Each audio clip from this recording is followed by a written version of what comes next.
Little girl says to the mafia boss, "I think you're my daddy." He looks at her mother and goes pale. The digital alarm clock on the nightstand was a betrayal, screaming into the silence at 4:30 in the morning. Rachel Marlowe's hand shot out, fumbling in the pre-dawn dark, slapping the snooze button with a practiced exhaustion. For a moment, she lay perfectly still. The only sound in the small apartment, the soft, rhythmic breathing of her daughter in the next room. Lila. The thought of her was the only thing capable of pulling Rachel from the heavy, clinging grasp of sleep. She swung her legs over the side of the bed, the cheap linoleum floor cold against her bare feet. A shiver ran up her spine, one that had nothing to do with the temperature. It was the old shiver, the one that came from memory. She padded quietly to Lila's room, pushing the door open a crack. Moonlight, thin and watery, filtered through the gap in the curtains, illuminating the 5-year-old's face. Lila was a perfect miniature version of Rachel, all wide eyes and a stubborn little chin, but she had his hair, dark, almost black, a stark contrast to Rachel's own chestnut brown. Rachel's stomach tightened. She forced the thought away, a defensive reflex honed by 5 years of solitude. She moved through the silent rituals of her morning, showering, dressing in her pale blue waitress uniform, the fabric smelling faintly of industrial soap and fry grease. She braided her hair, pulling it back so tightly it made her temples ache, and stared at the woman in the mirror. The woman looked tired. Her eyes, a deep, restless green, held shadows that had nothing to do with the lack of sleep. She had built this life brick by careful, agonizing brick. Briar Falls, New Jersey, a town so quiet it practically slept with its eyes open. It was the perfect place to disappear. It was 1,000 miles, emotionally, if not geographically, from the glittering, dangerous streets of New York City. 1,000 miles from the night that had split her life into a before and an after. It had been 5 years. 5 years since she'd been a terrified 21-year-old, working 2 jobs to cover her art school tuition, serving drinks in a high-end Manhattan bar she had no business being in. 5 years since a man, drunk on power and expensive whiskey, had cornered her by the kitchens. And 5 years since he had appeared. He had moved with a stillness that was more frightening than a shout. He hadn't touched the drunk man. He had just spoken. His voice low and cold, and the man had evaporated. He had looked at her, his eyes dark, intense, and holding a loneliness that had, for one insane second, mirrored her own. He had taken her home. He had been a perfect gentleman, until the moment she had reached out and touched the scar on his wrist. One night, one single, reckless, desperate night where she had sought comfort in the arms of a dangerous stranger. When she woke, he was gone. A week later, terrified by what she had done and who she might have done it with, she had packed a single bag, emptied her small savings account, and boarded a bus. She hadn't known his name. She had never wanted to, and she had sworn she would never, ever see him again. She packed Lila's lunch, apple slices, a sandwich cut into a star, a single cookie, and kissed her daughter's warm forehead. "Time to wake up, sweet pea," she whispered. Half an hour later, she was dropping a chattering Lila off at the kindergarten bus stop, her heart aching with the familiar mixture of love and guilt. She watched the bus pull away before climbing into her sputtering, decade-old sedan and heading to work at the Briar Falls Diner. The diner was already humming with the breakfast crowd. She tied on her apron, grabbed a pot of coffee, and got to work. The familiar rhythm of the morning rush a comfort. "Morning. Marge? Coffee?" "And a bucket of it, sweetheart," the older waitress grumbled, sliding a plate of eggs onto the pass. Rachel smiled and moved through her tables, her real smile reserved for her customers, her mind a million miles away. He arrived in a car as black and silent as a shark's eye. The Mercedes sedan, followed by an identical Escalade, was so out of place in the diner's gravel parking lot that it looked like a prop from a movie.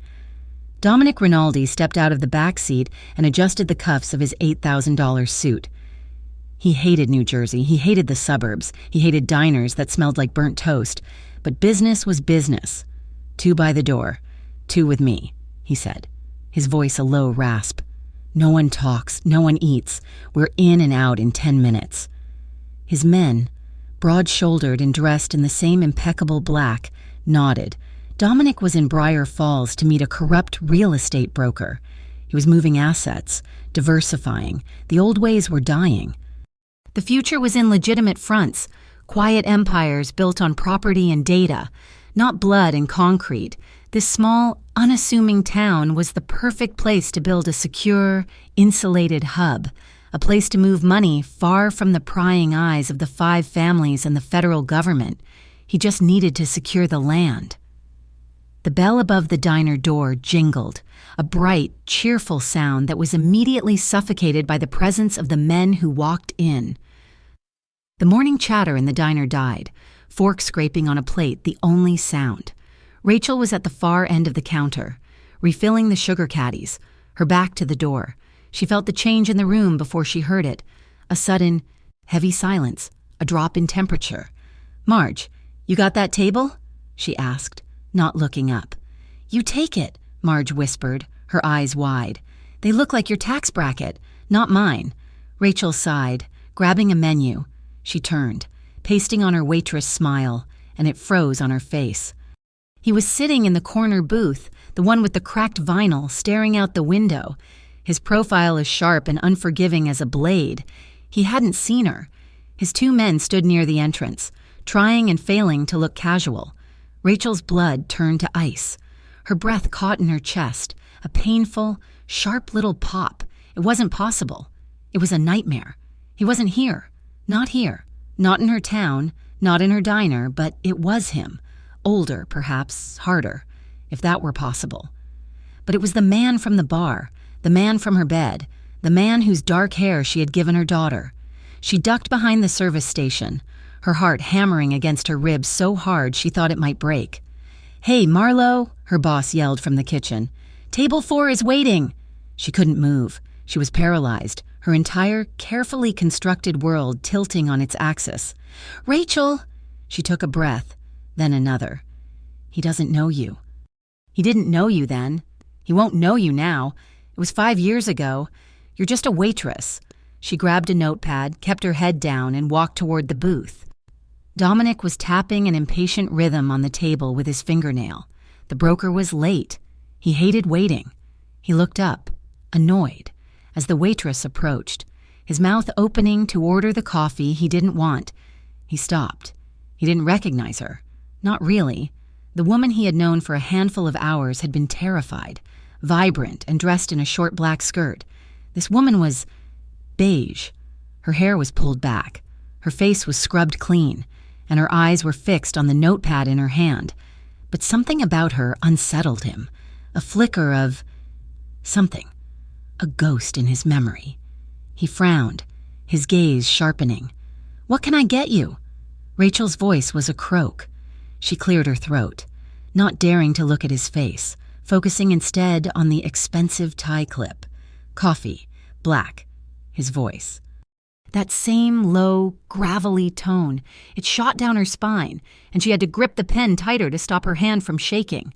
She nodded, scribbled on the pad, and practically ran back to the counter.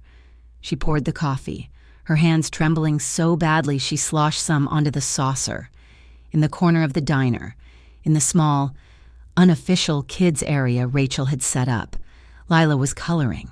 She was supposed to be with a sitter, but the woman had called in sick, and Rachel's boss, in a rare moment of kindness, had let her bring Lila in. Lila had finished her drawing of a blue dog. She looked up, bored, and saw the men. She saw the tall, dark man in the corner booth. He was staring at her mommy. Lila was a curious child, bold and unafraid, a trait that terrified Rachel. She slipped off the small plastic chair, her crayons scattering. "Lila, no," Rachel hissed from the counter, but it was too late. Lila walked straight up to the booth. Dominic's men tensed, one of them moving to intercept, but Dominic lifted a single, imperious finger. The man froze. Dominic watched the child approach, an unwelcome flicker of amusement in his eyes. She was a tiny thing, with a cascade of dark, messy hair and eyes as green as... He looked from the child to the waitress, who was standing frozen by the coffee machine, her face a mask of pure, unadulterated terror. Lila stopped in front of him, put her small hands on her hips, and tilted her head, studying him with the unnerving seriousness of a 5-year-old. Dominic stared back, his own expression unreadable. Then, into the suffocating silence of the diner, Lila's small, clear voice rang out. She tugged on the sleeve of his expensive wool coat. "I think you're my daddy." The words struck Dominic Rinaldi with the force of a physical blow. The air in his lungs evaporated. The world didn't just freeze, it shattered. Every sound in the diner, the clatter of a fork, the hiss of the grill, the low hum of the radio, ceased to exist. He stared at the little girl. Her face was a perfect, impossible mirror. He saw his own mother's chin. He saw his own stubborn brow, and he saw his own eyes, staring back at him from a face that was, impossibly, hers. His gaze lifted, moving in slow, agonizing motion from the child to the woman standing 20 feet away. Rachel. He said her name in his head, and the memory of that night, the one he had buried under years of violence and business, exploded in his mind. The rain, the smell of her hair, the fear in her eyes. Her face was pale, not just pale, but a bloodless, ghostly white, the color of a secret exposed, the color of a life about to end. His own face, a mask of cold control seconds before, had gone just as pale. The broker, the deal, the entire state of New Jersey, it all vanished. There was only the child, his child, and the woman who had kept her from him. The tension in the diner was a living thing, a coiled snake. Marge had dropped a tray of glasses. No one moved to clean it up. Dominic was a man of action, a man of control. He regained his first. He turned to his men, his voice a lethal whisper. Outside, now. The men, sensing the seismic shift in their boss, didn't hesitate. They were out the door in a second. Dominic stood, his tall frame unfolding from the booth. He never took his eyes off Rachel. He reached into his pocket, pulled out a thick wad of cash, and threw it on the table. It was enough to buy the diner. He took a step toward her. "Rachel, we need to talk." But Rachel was already moving. The spell was broken. Terror gave way to a primal, protective instinct. She crossed the diner in 3 strides, scooped Lila into her arms, and buried her daughter's face in her shoulder, shielding her from the man in the suit. "We have nothing to talk about," she said, her voice shaking but fierce. "You need to leave. Please, leave." She turned her back on him, a calculated, desperate dismissal, and carried Lila toward the kitchen. Dominic stood for a long second, watching her retreat. The set of her shoulders, the protective curve of her arm around the child, his child. It was a new kind of pain, a new kind of rage. He turned without another word and walked out of the diner, the bell jingling mockingly behind him. He got into the back of the Escalade, the tinted windows gliding up, sealing him in darkness. "The broker?"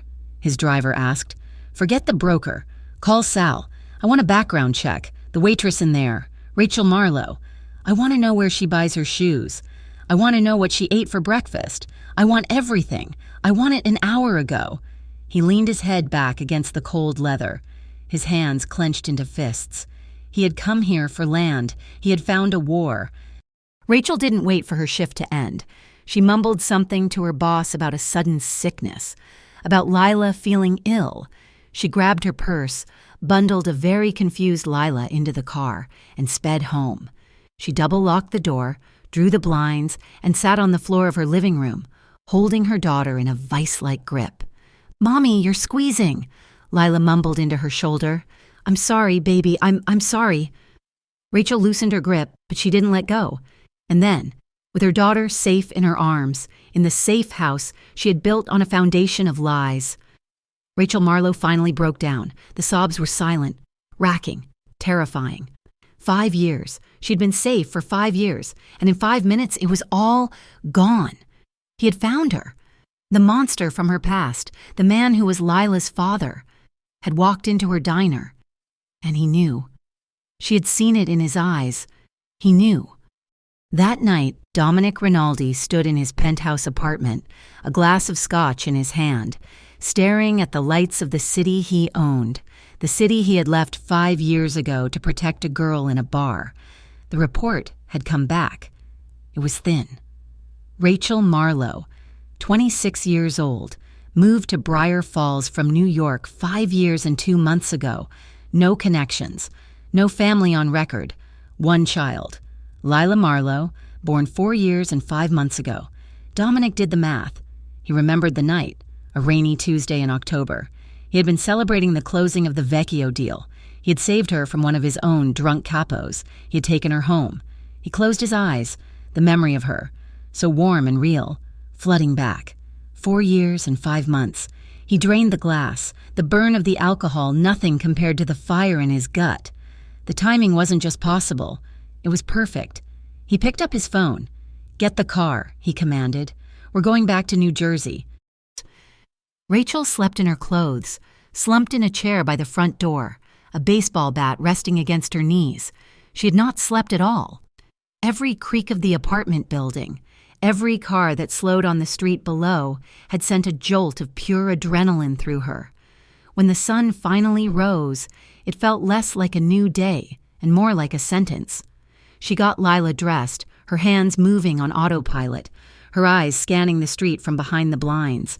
She drove Lila to the bus stop, her gaze sweeping the rearview mirror, searching for a black sedan. The diner was a mockery. She went because she had to. She needed the money. She needed the routine. She needed to pretend, for just a few more hours, that her life was not over. He walked in at 10:04, just as she was refilling the ketchup bottles. The bell jingled. This time, he was alone. He wore a simple black sweater and dark jeans, but he looked just as dangerous, just as out of place, as he had in the suit. The diner was nearly empty, caught in the lull between breakfast and lunch. Marge, wiping down the counter, took one look at him, then at Rachel's white face, and immediately disappeared into the kitchen. Rachel stood rooted, a plastic ketchup bottle in her hand. Dominic slid into the same corner booth. He didn't look at the menu. He just watched her, his dark eyes patient, assessing. The silence stretched, filled only by the hum of the ancient refrigerator. Finally, he spoke. His voice was quiet, but it carried across the room. "We need to talk." "I'm working," she said, her voice thin. "Then you can take my order." He tapped the menu. "I'll have a coffee and a conversation." She walked over, her legs feeling like lead. She grabbed the coffee pot from the warmer, her hand shaking so badly she almost couldn't hold it. She filled his cup, not looking at his face. "I told you," she whispered, her voice trembling with a mixture of fear and fury. "We have nothing to talk about." "Yesterday, your daughter said something to me. She's 5. She says things. She has a big imagination. She thinks the mailman is a superhero." Rachel's words came out in a fast, desperate tumble. "She has my eyes," Dominic said, his voice flat. Rachel flinched, sloshing coffee onto the table. "She has my eyes. They're green. So are yours. But they're not your eyes. Rachel." Her name. He had remembered her name. A new wave of panic, cold and sharp, washed over her. He had remembered her. "Please," she begged, her composure cracking. "You can't be here. This is a small town. People talk. You have to leave. Please." "I am not leaving," he said, his tone final.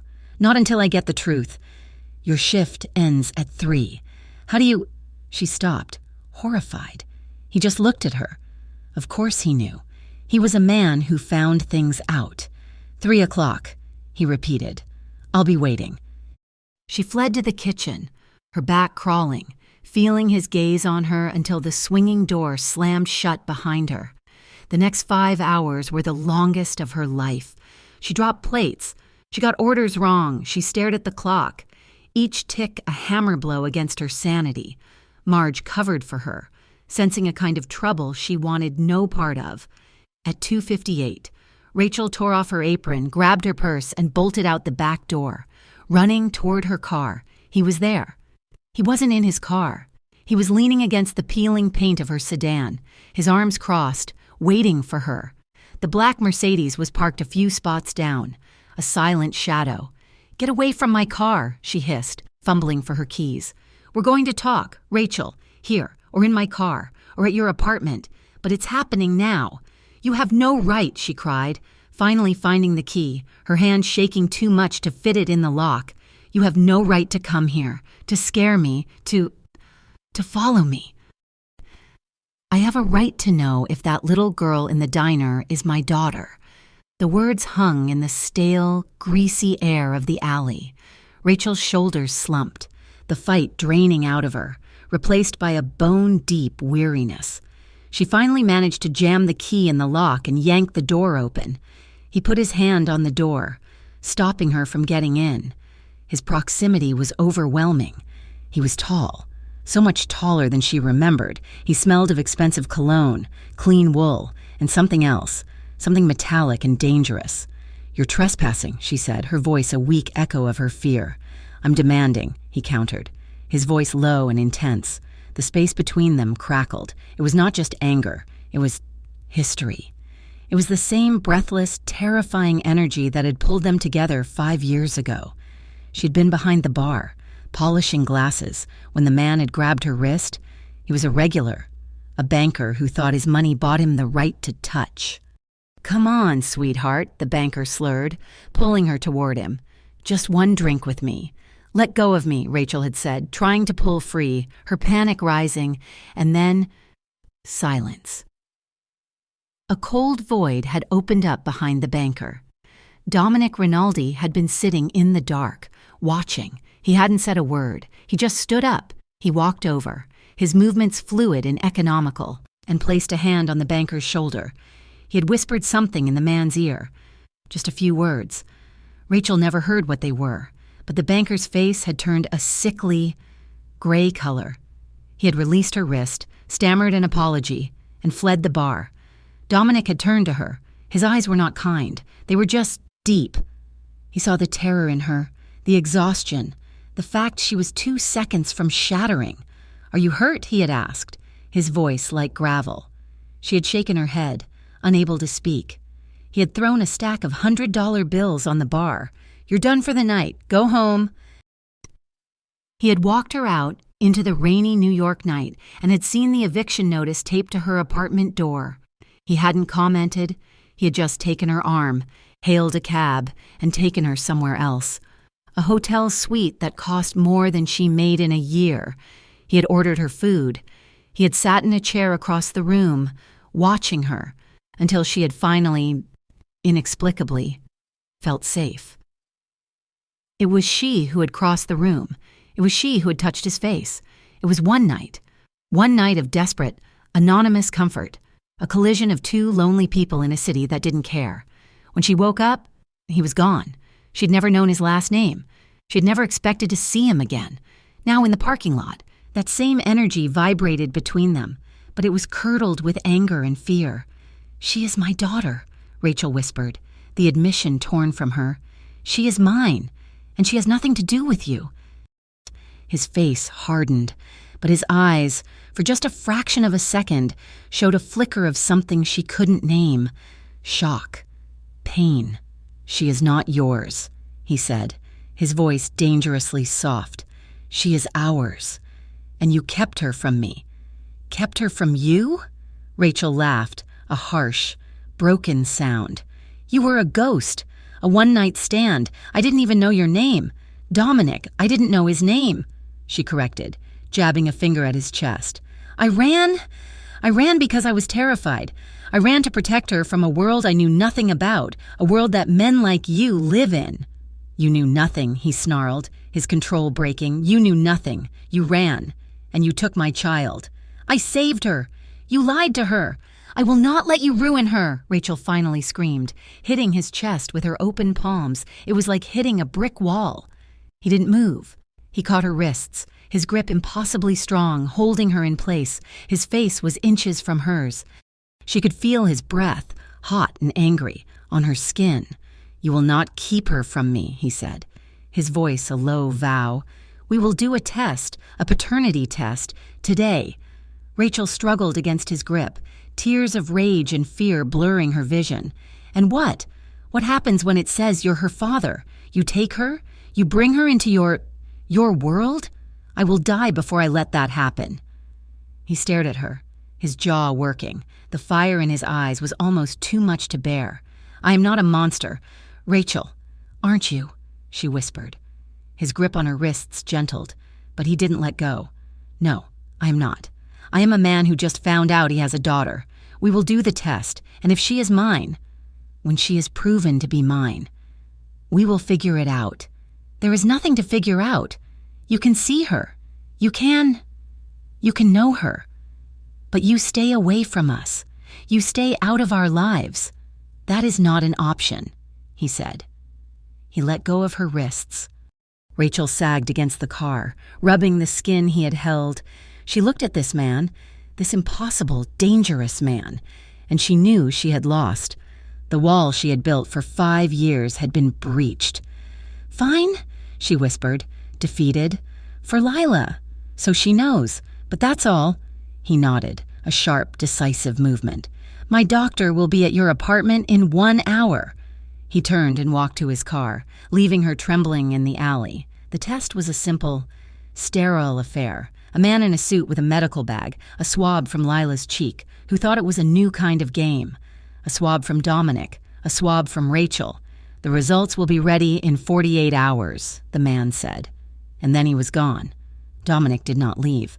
He stood in her small, cramped living room, looking at the second-hand furniture and the crayon drawings taped to the walls. He looked like a wolf in a dollhouse. "You should go," Rachel said, her arms crossed over her chest. "I'm staying. For a little while." He didn't come to the diner for the next 2 days. Rachel almost convinced herself it had been a fever dream, that he had gotten the test and would disappear. But the calls started, not to her, to her boss. "Mr. Rinaldi called again. Her boss, Stan, said, looking baffled.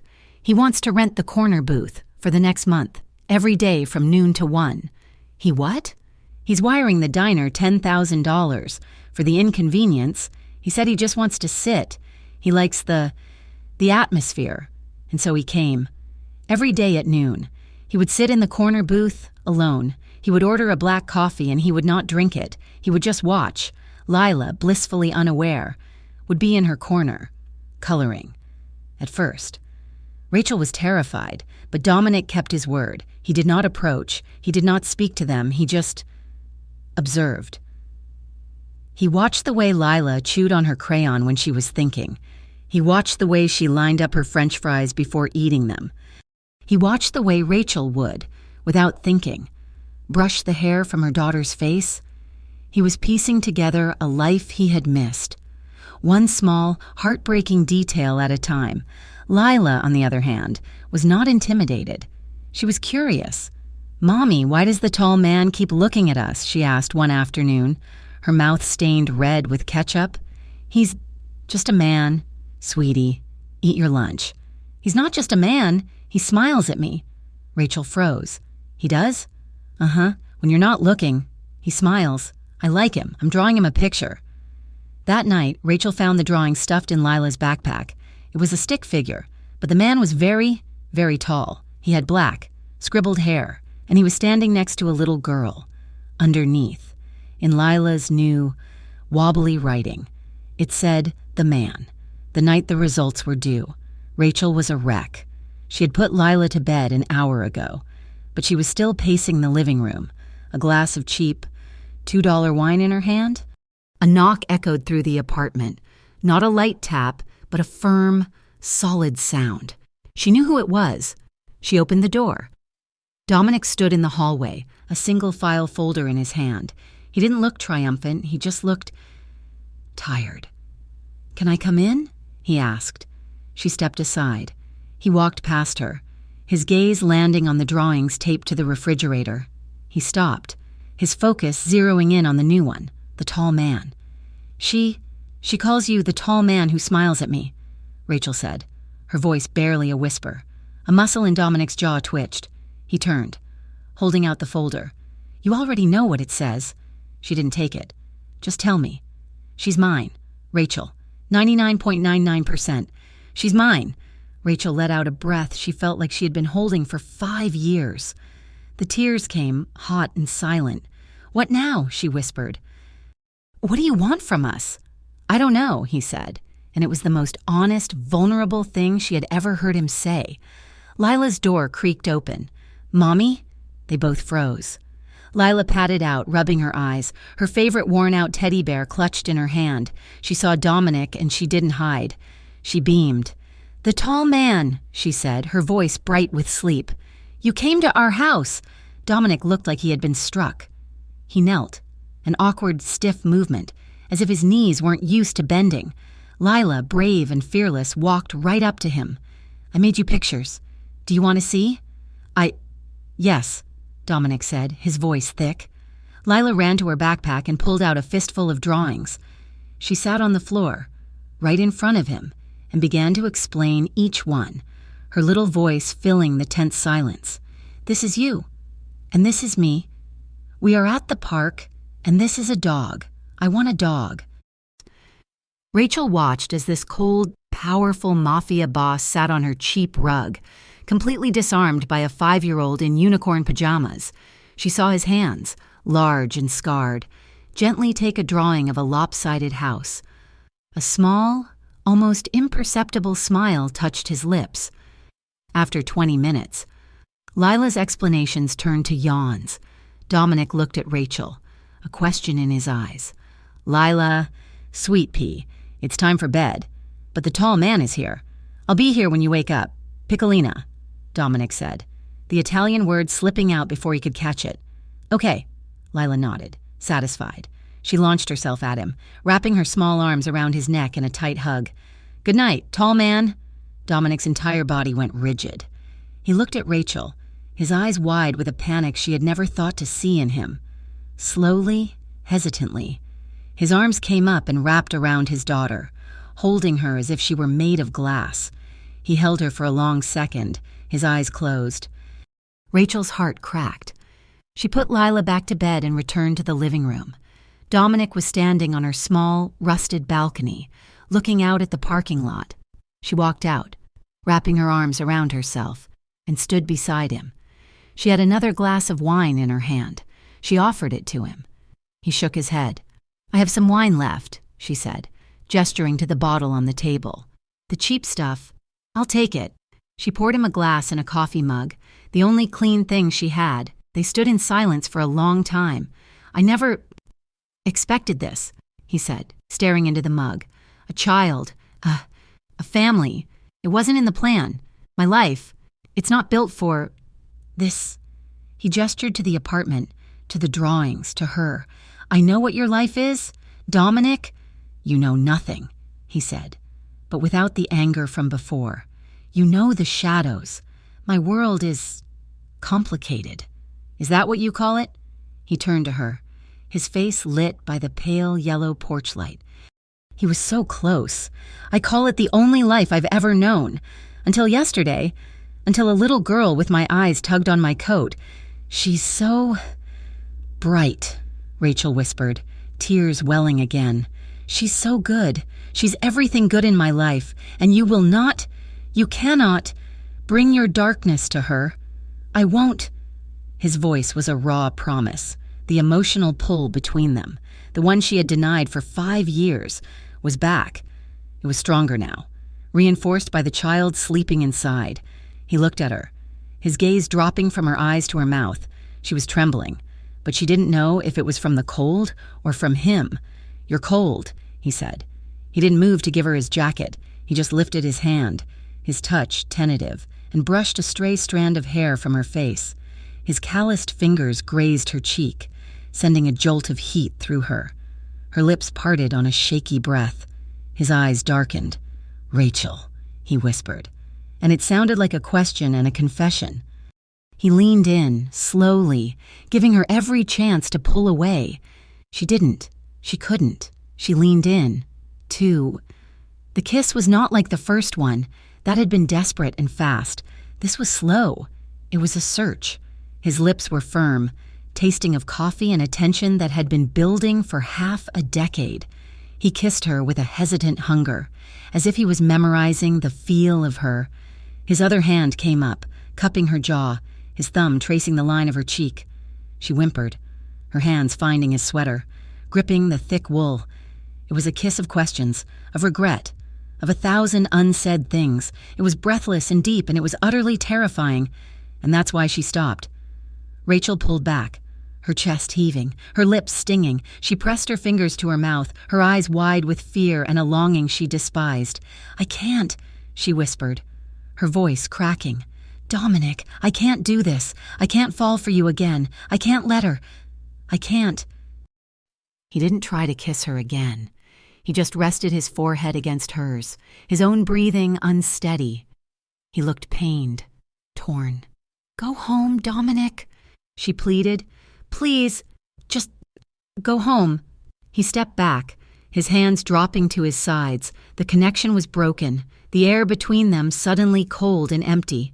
He nodded, his face an unreadable mask once more. "I'll be back tomorrow. We have to discuss the test. And our daughter." He walked out, closing the door softly behind him. Rachel slid down to the floor, her back against the wall, and finally let the sobs take her. She was terrified of him, but as she touched her lips, she realized a horrifying new truth. She was even more terrified of herself. The paternity test was a formality, a piece of paper that confirmed a truth already settled in their bones.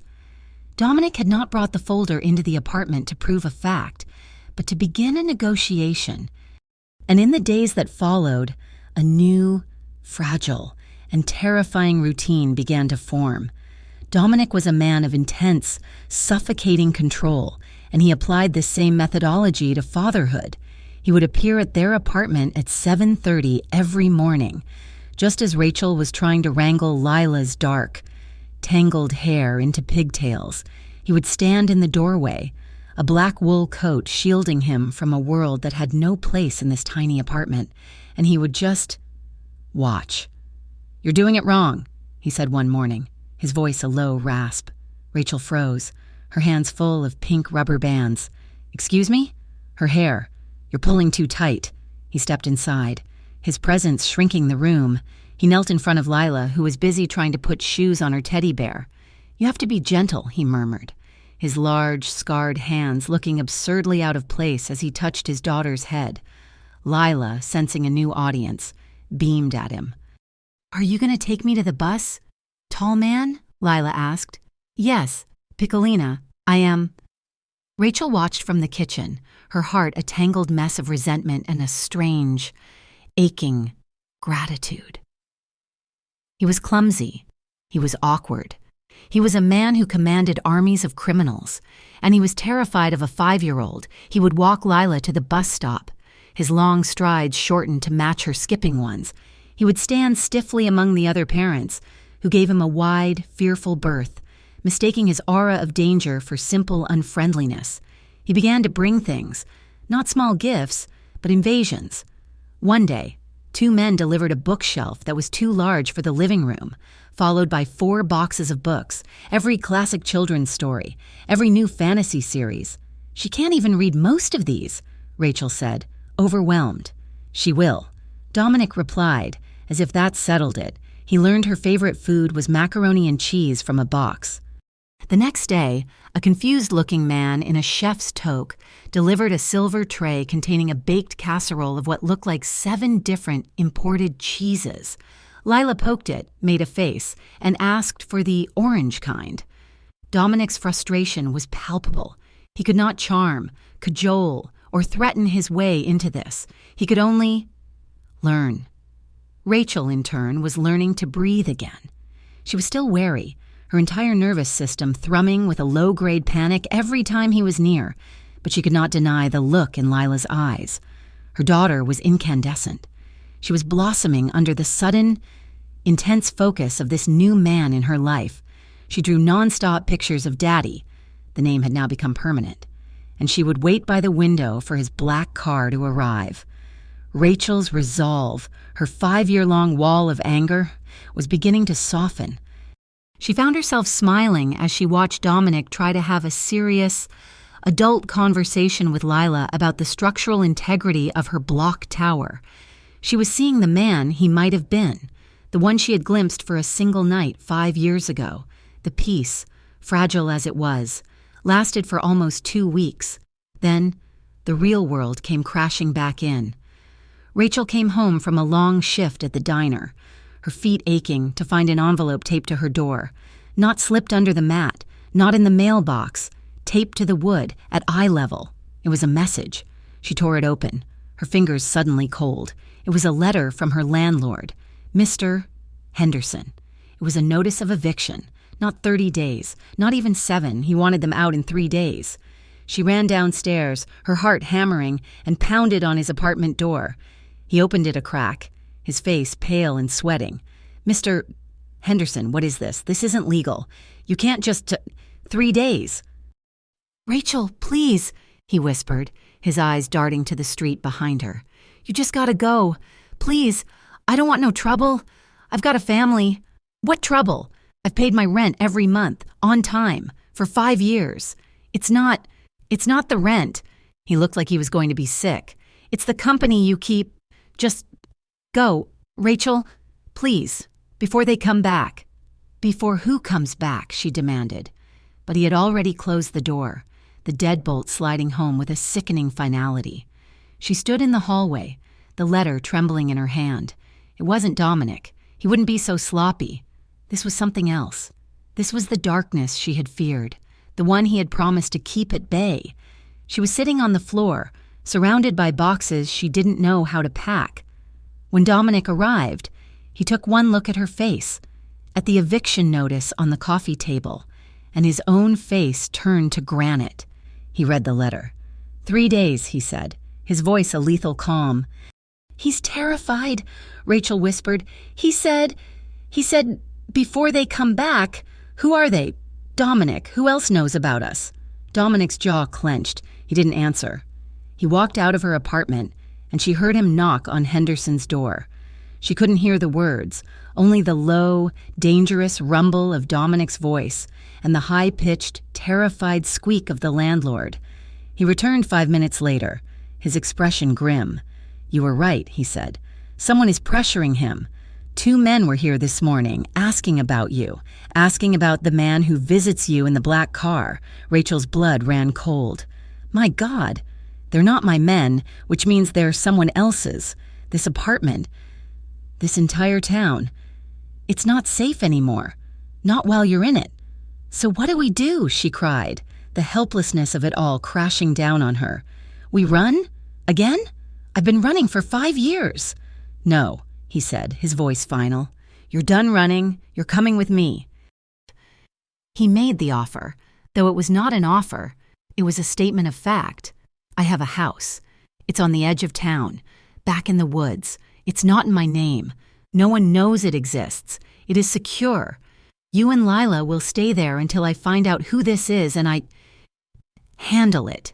Handle it, she repeated, the word tasting like ash. No, absolutely not. I am not your property. I am not going to be locked in one of your fortresses. I am not your prisoner. He grabbed her arms, his grip hard, forcing her to look at him. Do you think this is a game? Do you think those men were here to be polite? They know where you live. They know where Lila sleeps. What do you think they will do to get to me? They will go through you. They will take her. His voice dropped to a raw, visceral whisper. I will not let that happen. I will put you in a cage made of steel if it means you are safe. You are moving. Tonight. The house was not a house. It was a statement. It was a modern structure of glass and dark stone, hidden down a long, private drive, surrounded by a small forest. It was beautiful, sterile, and utterly cold. And it was, as she had feared, heavily guarded. She saw at least 4 men, all dressed in black, all with the same impassive faces, patrolling the perimeter. Welcome home, Dominic said. It was not ironic. Rachel felt trapped. The house was enormous. The furniture was expensive and uncomfortable, and the silence was deaf-gaping. Lila, on the other hand, thought she had moved into a castle. She had her own room, bigger than their entire old apartment, with a wall of glass overlooking the woods. Dominic had, of course, already had it filled with toys. That night, after Lila was asleep in her new, giant bed. Rachel found Dominic in the main living area, staring into a fireplace that had been lit with the press of a button. He handed her a glass of wine. This time, it was not from a $2 bottle. They sat in silence, the only sound the click of the gas fire. "How can you live like this?" Rachel finally asked, her voice small in the cavernous room. "This isn't a life, it's a prison." "It's a fortress," he corrected, not looking at her. "Prisons are to keep you in. Fortresses are to keep the world out. What's the difference?" she whispered. He turned then, his dark eyes shadowed by the firelight. "I am the difference. I built this world, Rachel. I built it with blood and with fear because it was the only way I knew. It was all I had. It was all I was. And now? Now." He took a drink of his wine. "Now I have something to lose. My entire life, I have been untouchable. I had nothing, no one, and that made me powerful. Now, I have a 5-year-old daughter who likes orange macaroni. It makes me vulnerable. So you hide us here," she said, not without bitterness. "So I protect you here," he countered, his voice rising. "This is the only way I know how. I'm trying to protect what is mine. That means her, and it means you." The intensity in his voice, the raw possessiveness, sent a shiver through her. It should have terrified her. It did. But it also didn't. She saw the weight he was carrying, the weight of his entire violent world, and now, the weight of them. She didn't sleep that night, or any night for the next 3 days. She was a ghost in the beautiful house, watching the men in suits patrol the lawn. She was in a cage. On the 4th night, the fear and the exhaustion finally pulled her under, and she slept. But her sleep was not restful. It was filled with shadows. She dreamed of Mr. Henderson's terrified face, of men in dark suits grabbing for Lila, their hands like claws. She dreamed she was running, but her feet were stuck in wet concrete, and she could hear Lila crying for her, but she couldn't reach her. Rachel woke with a strangled scream, sitting bolt upright in the king-sized bed, her heart trying to escape her chest. She was drenched in sweat, the silk sheets clinging to her. Her bedroom door flew open, slamming against the wall. Dominic filled the doorway, backlit by the hall light. He was in sweatpants and a dark t-shirt, his feet bare. He looked wild, alert, and terrifying. "What is it?" he demanded, his eyes scanning the dark corners of the room. "Are you hurt?" "No," she gasped, her voice trembling. A nightmare. It was just a nightmare." He didn't relax.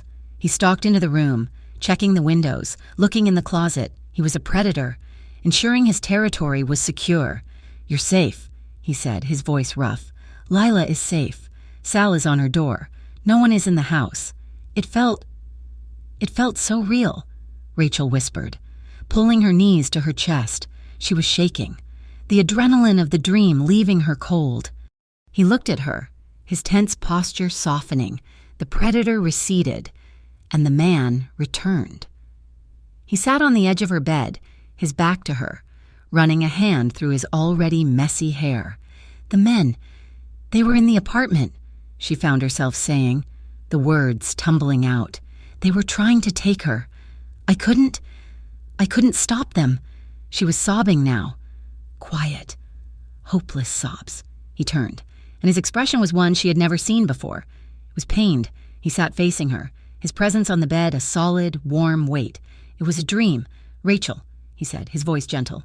"It's not, though," she whispered, looking at him, her eyes raw and pleading. "It's our life. It's the life you gave us. I'm so scared." The admission hung in the air. He didn't speak. He just lifted his hand, large and calloused, and placed it over hers. It covered her hand completely, his heat sinking into her cold skin. It was a hand that had signed death warrants, a hand that had built an empire of fear, and it was, in that moment, the only comfort in the world. She turned her own hand slowly, her fingers lacing with his breath hitched.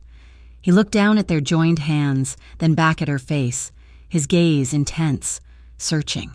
"Dominic," she breathed. His other hand came up, his touch tentative. He brushed the damp hair from her forehead, his fingers grazing her temple. "You're trembling. I'm so afraid, she said again. I know, he murmured. I know. He leaned in, his gaze dropping to her mouth. She knew she should pull away. She knew she should tell him to leave. She did not. He brushed his lips against her temple. A soft, reassuring touch. He moved lower, his lips trailing down her cheekbone, just avoiding her mouth. She could feel his warm breath, could smell the clean, masculine scent of him. Rachel, he whispered, his own voice unsteady. She tilted her head, her eyes fluttering closed. It was a surrender. His mouth found hers. It was not the angry, questioning kiss on the porch. This was slow and deep and desperate. It was a kiss that spoke of 5 years of loss, of nightmares, of a sudden, terrifying hope. It was a kiss of pure, unadulterated longing. His hand in her hair fisted, not painfully but with a desperate need, holding her to him. His other hand, still laced with hers, gripped it tightly, his knuckles white, as if she were a lifeline. She whimpered, her free hand coming up to grip his shirt, her nails digging into the solid muscle of his chest. This was not just a kiss. It was a confession. It was an apology. It was a promise. His lips were soft, then hard, demanding a response she was too weak to deny. He angled his head, deepening the kiss, his tongue tracing her lips, and she parted for him. A small, broken sound escaping her throat. Their bodies pressed close. He was leaning over her, a solid wall of heat and muscle, and she was arching up into him, craving a closeness she hadn't known she missed. And just as the heat began to build, just as the kiss began to turn from comfort to something far more dangerous, she stopped. She put her hands flat on his chest and pushed. "Dominic, stop, please stop." He froze, his entire body rigid. He pulled back, his eyes dark and clouded with passion, his breathing ragged. He was trembling. "I can't," she whispered, the tears returning. "I can't." He searched her face, the haze in his eyes slowly clearing, replaced by a deep, aching understanding. He didn't ask why. He knew. He rolled off the bed, his back to her, his shoulders slumped. He looked, for the first time, defeated. "I'm afraid," she said, her voice cracking. "I am so afraid, not of you. I'm afraid of this, of falling for you, of letting Lila love you. What happens when it all goes wrong? What happens when this life, your life, comes for you? I can't lose you. We can't. I can't do it again." He stood for a long, silent moment. He was a titan in her bedroom, a king in his fortress, and he had never looked more alone. "Go to sleep, Rachel," he said, his voice flat, devoid of all the emotion that had been there moments before. "I'll have Sal stay outside your door." He walked out, closing the door softly behind him, leaving her in the vast, empty room, her lips still burning, her heart at war with itself. Miles away, in a smoke-filled back room in New York, a man named Vince Morales studied a grainy photograph. It had been taken with a long-lens camera, from a considerable distance. It showed Dominic Rinaldi, a man who never showed weakness, standing on the porch of an unlisted house, talking to a woman. "So," Vince said, a slow, oily smile spreading across his face, "the Iceman finally cracked. He has a new girl." A lieutenant leaned in, tapping the photo. "Not just a girl, boss. Look, in the window." Vince squinted. In the glass, just barely visible, was the reflection of a small child. His smile widened. A woman was a vulnerability. A child was a chain. Well, Dominic," he whispered, picking up his phone. "You've just given me the keys to your entire kingdom. Find out who she is. Find out who the kid is. Find out everything." The aftermath of their almost intimacy hung in the air of the fortress, thick and unspoken. Dominic had been true to his word. Sal, a man built like a refrigerator with surprisingly kind eyes, now stood in almost comical post outside Rachel's door at night. But the fear it was meant to ward off had been replaced by a different, more complicated tension. They avoided each other for a full day, communicating through the sterile filter of the house staff Dominic had imported. But on the second morning, Rachel found him in the state-of-the-art kitchen. staring at an unlit espresso machine as if it had personally offended him. She poured 2 cups of coffee from the simple drip pot, slid one across the massive marble island to him, and sat. "We need to talk," she said, her voice quiet but firm. "Not about last night. About the first night." He looked up, his eyes dark and wary. He took the coffee. "Why did you leave?" she asked. "That morning, 5 years ago, I woke up, and you were gone. Not a note, not a word. I felt used, and I was terrified." Dominic's gaze dropped to his cup. He turned it in his large hands. "I left," he said, his voice low, "because I am what I am. I had overstepped. You were a civilian. You were not part of my world. I had brought you into it, even for a night, and I had put you in danger just by knowing you. The man I discouraged in the bar worked for me. I thought if I disappeared, if I never saw you again, you would be safe. I thought I was protecting you." "Protecting me?" Rachel let out a harsh, disbelieving laugh. "You left me alone. I was terrified of what I'd done, of who I'd been with. A week later, I found out I was pregnant." His head snapped up, his knuckles white on the cup. "A week? You knew after a week?" "No," she said, shaking her head. "I was sick. I lost the job at the bar. The eviction notice was real. I was 21, I was alone, and I was going to have a baby. I didn't know your name. I didn't know anything. All I knew was that the man who had been so gentle with me for 8 hours was part of a world that scared the life out of me. So I ran. I ran to protect her." She leaned forward, her eyes pleading with him to understand. "I never tried to reach you because I was afraid. I was afraid you would take her from me. Or worse, I was afraid this darkness would swallow her. I chose to be a single mother in a tiny town because I thought it would keep her safe." He stared at her, the silence stretching. He was piecing together her side of the past, seeing the last 5 years through her eyes. He had thought himself a ghost. He had never imagined the consequences. "I never knew," he whispered. It was not an excuse. It was a confession of a failure so profound it staggered him. "Rachel, I swear on my mother's grave, I never knew. If I had ever imagined—" "What?" she challenged, her voice hard. "What would you have done, Dominic? Brought a pregnant, terrified girl into your penthouse? Hidden me away like you're doing now?" "Yes," he said without hesitation, and the force of it silenced her. "Yes, I would have kept you. I would have protected you. I would never, ever have let you be alone, and I would have known my daughter from the day she was born." The raw, painful honesty of his words hung between them, the old anger in Rachel's heart, the one that had been her shield for so long, finally, definitively cracked. This was not a monster. This was a man, bound by his own rules, who had just shown her his one profound regret. "She's safe now," he said, his voice a vow. "I am here, and I will keep you both safe. I will burn this world to the ground before I let anyone touch either of you." Rachel searched his face, and for the first time, she truly believed him. But the belief came with a new, cold fear. "And the Empire?" she asked, her voice barely a whisper. "Will you burn that, too, or will it burn us first?" His face hardened. "The Empire is what gives me the power to protect you. It is the fortress. It is the army. Without it, I am just a man. And a man is not enough to stop the things that are coming for us.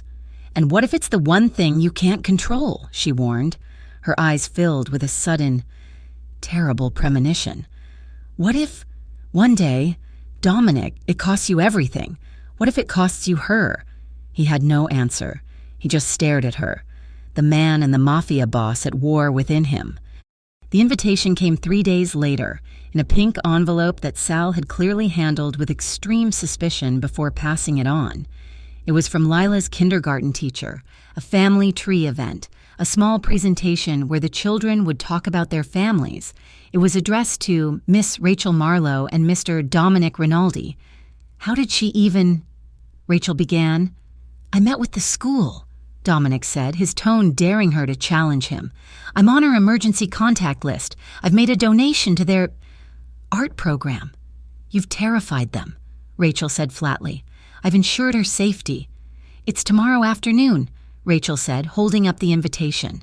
Are you going to go?" Dominic looked at the small, glitter-covered card as if it were a bomb. "Family event." "Yes, I will be there." The school gymnasium smelled of floor wax, stale sandwiches, and nervous children. It was brightly lit, filled with colorful, lopsided drawings, and packed with smiling, normal parents in sweaters and sensible shoes. Dominic Rinaldi walked in, and the gymnasium fell silent.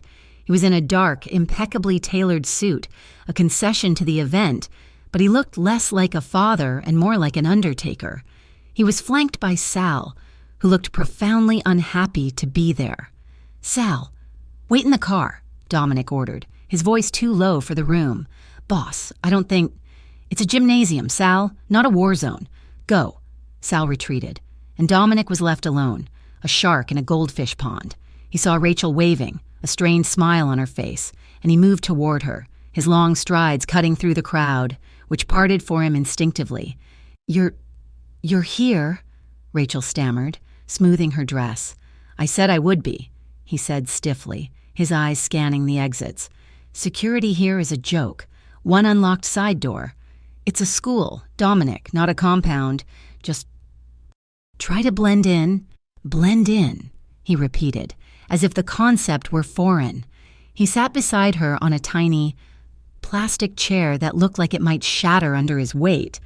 He was a portrait of awkward, simmering tension.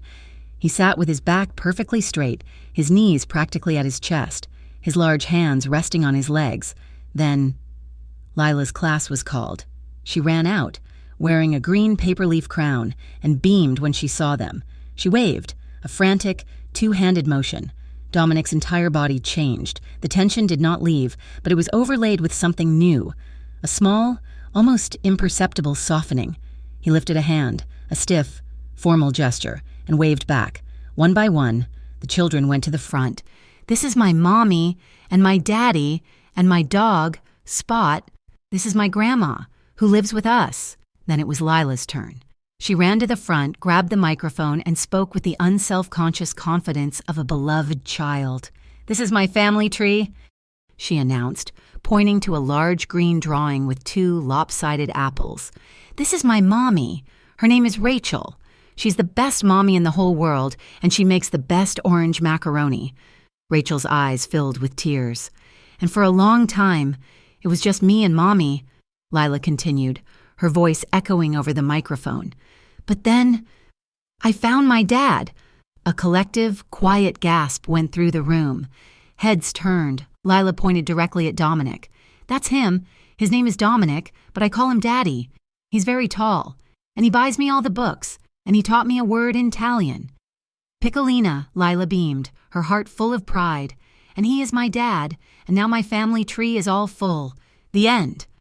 She ran from the stage, right past her teacher, and launched herself, not at Rachel, but at Dominic. Dominic, in a move of pure, unthinking reflex, caught her. He lifted her onto his lap, his expression one of complete, stunned shock. The entire gymnasium was staring at this dark, dangerous man holding a 5-year-old in a paper crown. Lila wrapped her arms around his neck, kissed his rough cheek, and whispered, loud enough for Rachel to hear, "I love you, Daddy." Dominic Rinaldi's eyes closed, his arms, the ones that had held weapons and signed death warrants, wrapped around his daughter, holding her as if she were the only thing in the room. He buried his face for a split second in her dark hair. When he looked up, his eyes met Rachel's over the top of Lila's head, and in that one look, Rachel saw the last of his defenses crumble. She saw the man, stripped bare, his heart exposed for the entire world to see. The ride home was quiet. Lila had fallen asleep in the back, her paper crown tilted over her eyes. Dominic drove, his hands tight on the wheel. Rachel sat in the passenger seat, the silence between them electric.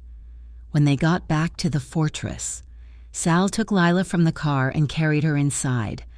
Dominic and Rachel stood by the car, the cool night air between them. Dominic started, his voice thick. She called me. I know, Rachel whispered. He turned to her, his face a mask of raw, unfiltered emotion. He had been undone by a 5-year-old. Thank you, he said, his voice rough, for letting me, for sharing her. She's your daughter. Dominic, she loves you. And you? He asked, stepping closer, his gaze intense. What about you? Rachel. She couldn't speak. Her heart was too full. He lifted his hand, his touch tentative, and cupped her face, his thumb stroking her cheekbone. Tonight, I wasn't a boss. I wasn't a Rinaldi. I was just a dad. You were, she whispered, leaning into his touch, her eyes fluttering closed. You were perfect. He leaned in, his forehead resting against hers. I'm not, he murmured. I am a violent man. Rachel, I have done terrible things. But I look at you, I look at her, and I want to be better. You are, she breathed. You are good with her, Dominic. But am I good with you, he asked. His lips found hers. There was no hesitation this time, no questions. It was a kiss of pure, unadulterated need.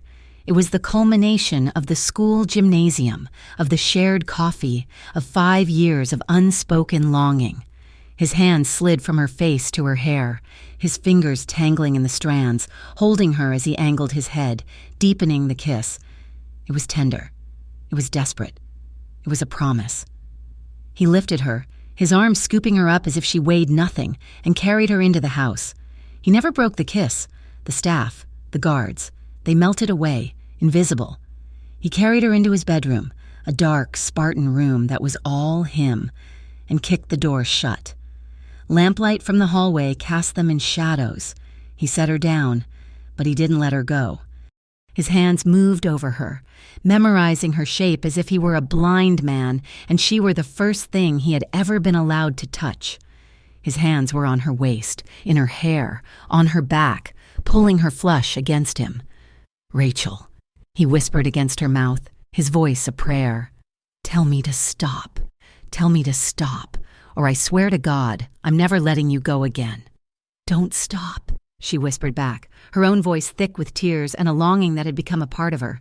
Please, Dominic, don't stop. Her lips found his, and this time, it was she who was desperate. She was whispering his name, over and over, a litany of forgiveness and fear. Her hands tore at his suit jacket, needing to feel him, the man, not the armor. He shrugged it off, his eyes never leaving hers. He was unbuttoning her dress, his movements slow, deliberate, yet his hands were shaking. She was in a simple slip beneath, and he just looked at her, his gaze full of a reverence that made her heart ache. You are beautiful, he breathed, his hand tracing the line of her collarbone. He kissed her neck, his lips hot against her skin, and she arched into him, her fingers gripping his shoulders. They moved to the bed, a slow tumble of limbs and shadows, of whispered needs and hesitant touches. This was not the desperate, reckless coupling of 5 years ago. This was a rediscovery. It was a healing. His hands were gentle, his touch worshipful, his lips memorizing every inch of her.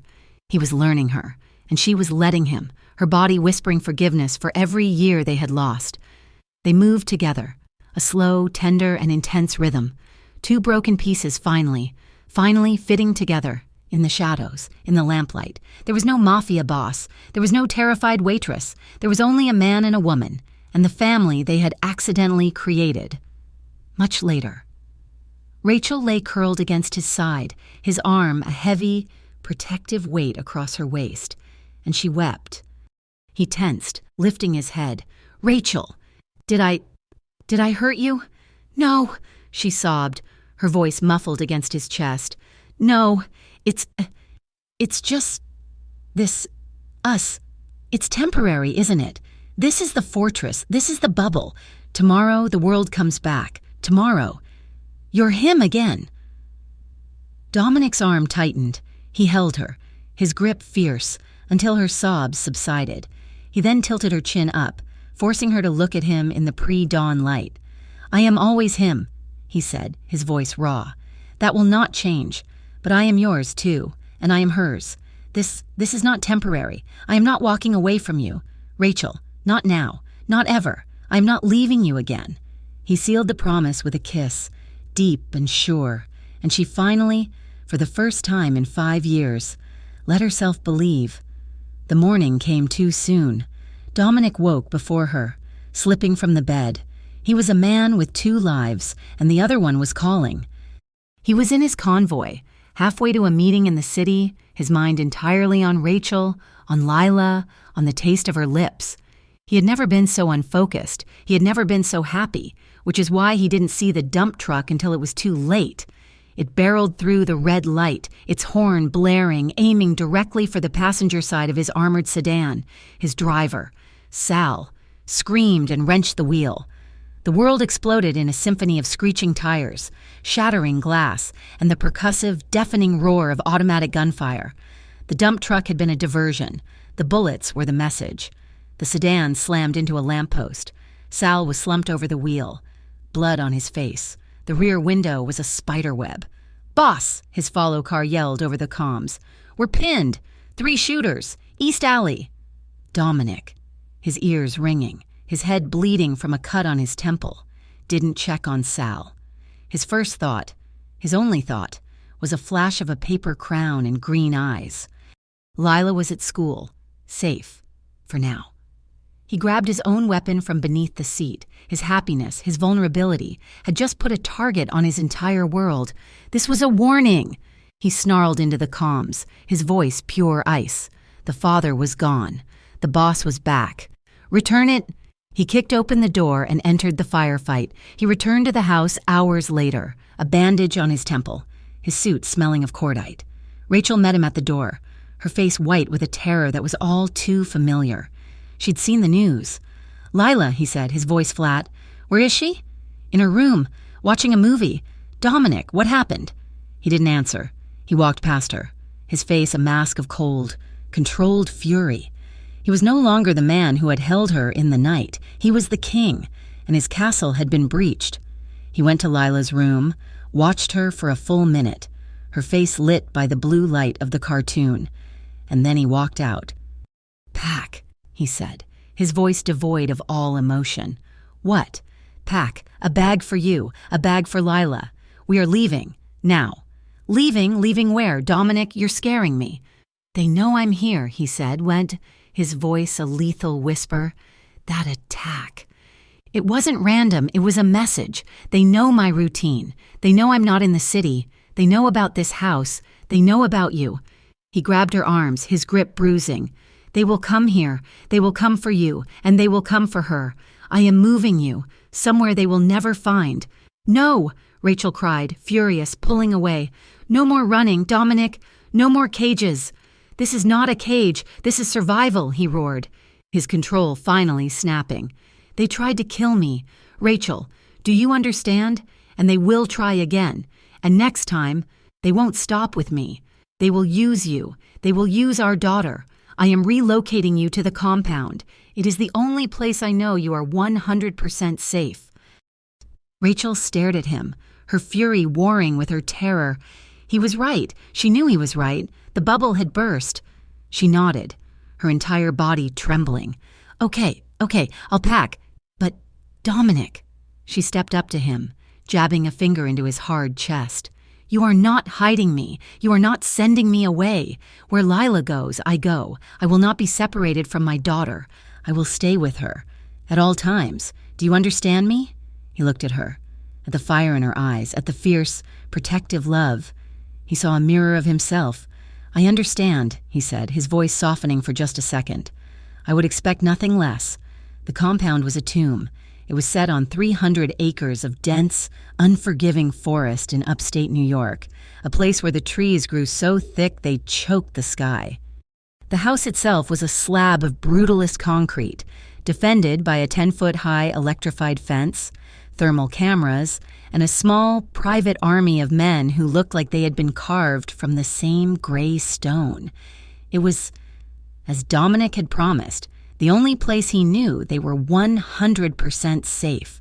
It was also the place where Rachel's last thread of hope went to die. Lila was miserable. She missed the diner. She missed her tiny, sunlit room. She missed the school bus. She would sit at the bulletproof glass windows, watching the uniformed men patrol the gravel paths, and ask, "Mommy, why do the new men have guns? Are they playing army?" Rachel had no answer. She was a prisoner in a gilded cage, her every move monitored. She was allowed to go nowhere, see no one. She and Lila were the Rinaldi family jewels, locked in a vault, suffocating in the dark. Dominic was not there. The moment they were secure, the father had vanished, and the boss had returned. He was in the city, waging a war she could not see. He was hunting. His calls were brief, cold, and devoid of the tenderness she had clung to. "Are you safe?" he would ask. "We are trapped," she would reply. "It's the same thing." He was in a darkened office in Manhattan, a room that existed off every official ledger, a room built for strategy and vengeance. The floor was covered in surveillance reports, the air thick with stale cigar smoke. "It's Morales," Sal, who was now his full-time lieutenant, said, dropping a thick file on the desk. "Vince Morales. He runs the Brooklyn docks. He's been quiet for 5 years. Dominic's eyes narrowed. The snake.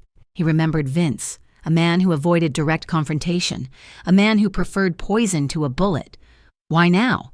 "You humiliated him," Sal said. "When you took the Red Hook contract, you made him look weak. But that was 5 years ago. We think he found a new reason." Sal tapped the file. "He's been losing money. He's desperate. A desperate snake is a dangerous one. He's not strong enough to hit your organization, boss.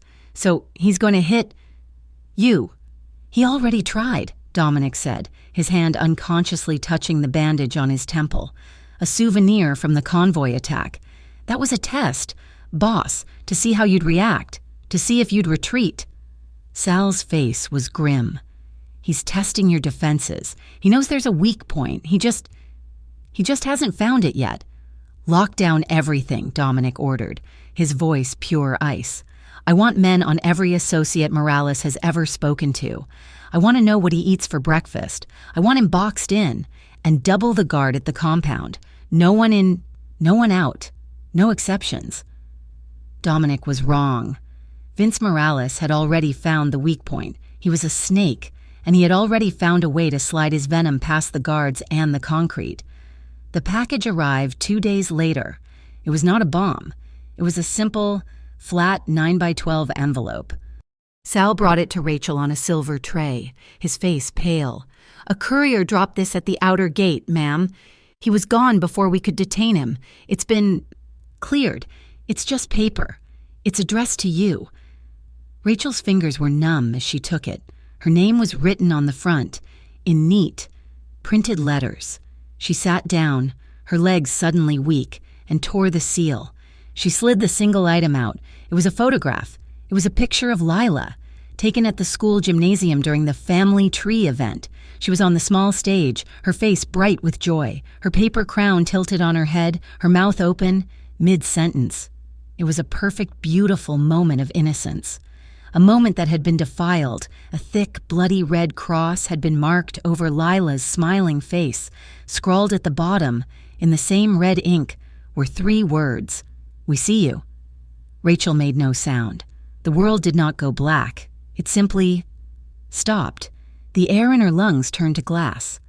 The photograph fluttered from her fingers, landing face up on the cold marble floor. She stared at it, at the X, at her daughter's face. A target. The sound that tore itself from her throat was not a scream. It was a primal, animal wail of such profound, agonizing terror that 2 guards burst into the room, their weapons drawn. She was on the floor, on her hands and knees, trying to pick up the picture, her fingers fumbling. She was hyperventilating, choking on the air. "Ma'am," Sal yelled, shaking her. "Rachel, what is it?" She couldn't speak. She just pointed, her hand shaking, at the smiling, canceled face of her daughter. Sal saw it. His own blood ran cold. He grabbed his radio. "The boss. Get me the boss. Now." Dominic arrived in under an hour, the thudding rotors of his private helicopter a harbinger of the storm that was to follow. He landed on the lawn, not even waiting for the blades to stop before he leaped out and stormed into the house. He found her where he had left her, in the living room, in a state of catatonic shock, rocking a terrified Lila in her arms. Lila was crying, not understanding what was wrong, only that her mother was terrified. Dominic saw the photograph on the table. He walked over, his heavy footsteps echoing in the silence. He picked it up. Rachel watched him. His face, which had been frantic with worry when he entered, went perfectly, terrifyingly still. The emotion drained from it, replaced by something cold, dark, and absolute. The father was gone. The man she loved was gone. The only thing left in the room was the monster. "Sal," Dominic said, his voice a low, lethal whisper. "Boss, bring me Vince Morales. I don't care who you have to kill. I don't care what you have to burn. I want his head on a spike before the sun goes down. Do you understand me?" "Yes, boss." Sal, visibly relieved to have an order, fled the room. Dominic turned back to Rachel. He knelt, his knees cracking. He looked at his family, huddled and broken in the fortress he had built. "It's over, Rachel," he said, his voice rough. "I'm handling it. He will never, ever touch you. He will be a ghost by morning. I will lock this place down. No one will get to you." And that was the word. The word that broke the spell. "Handling it?" Rachel whispered, her voice hoarse. She looked up, and the shock in her eyes had been replaced by a cold, hard fire that matched his own. "You're handling it?" She carefully set Lila down. "Go to your room, baby. Mommy needs to talk to Daddy. Go with Sal's friend. Now." Lila, sensing the new, terrifying tension, scrambled away. Rachel stood. She walked to the fireplace and turned. "You," she said, her voice shaking with a new, arctic rage. "This is you. This is your world. This is what you brought to our door." "I'm protecting you," he roared, standing to meet her. "You're suffocating us," she screamed back. This is the life you promised? A concrete box? A target on my daughter's face? This is what your power gives us? My power is the only thing standing between you and him. I am the shield. You are the target, Dominic," she cried, tears of fury streaming down her face. "Don't you see? The power isn't the shield. It's the magnet. It draws the monsters. And you are the biggest monster of them all." He flinched, as if she had struck him. "I have one last thing to ask of you, she said, her voice dropping to a low, desperate plea. Leave it. Leave the Mafia. Walk away, right now. We can go. To Ohio. To Oregon. I don't care. We will change our names. We'll be poor. I'll be a waitress. You can be a mechanic. I don't care. But we will be safe. We will be normal. For her.